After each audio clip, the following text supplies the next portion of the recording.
নমস্কার বন্ধুরা, আজ শীতের সন্ধ্যায় আমি আজ করে দেখাবো ভেজ পকোড়া।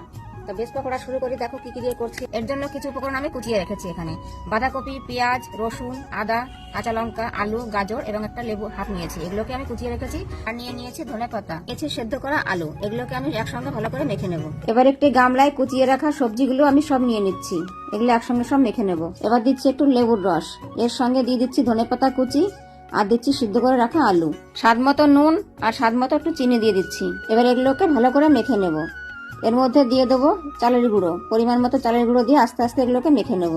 তার মধ্যে আমি একটু দিয়েছি হলুদ গুঁড়ো, সেটা অবশ্য ভিডিও দেখাতে পারিনি। আর দিয়ে দিচ্ছি একটু গরম মশলার গুঁড়ো। এবার এগুলোকে একটু শক্ত করে সুন্দর করে মেখে নেব, খুব বেশি নরম করব না। এবার উনুনে কড়াই বসিয়ে সাদা তেল দিয়ে গরম করে তার মধ্যে পকোড়াগুলোকে ছোট ছোট করে ছেড়ে দেবো। পকোড়াগুলোকে একটু ঝাঁঝরি আটা দিয়ে উল্টে পাল্টে সুন্দর করে লাল লাল করে ভেজে নেব। আর এইভাবে লাল হয়ে এলে পকোড়াগুলোকে নামিয়ে নেব। দেখো বন্ধুরা, পকোড়াগুলো কেমন মুচমুচে হয়েছে।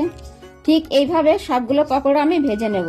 বন্ধুরা, তোমরাও ঠিক এইভাবে বাড়িতে তৈরি করে খেয়ে দেখো। এই শীতের সন্ধ্যায় চায়ের সাথে একদম জমে যাবে। পকোড়াগুলো ভাজা হয়ে গেছে, এবার এগুলোকে নামিয়ে নিয়ে পরিবেশন করব। আজকের রেসিপিটা তোমাদের কেমন লাগলো অবশ্যই কমেন্টে জানাবে। ভালো লাগলে চ্যানেলটিকে সাবস্ক্রাইব করে শেয়ার করে দেবে।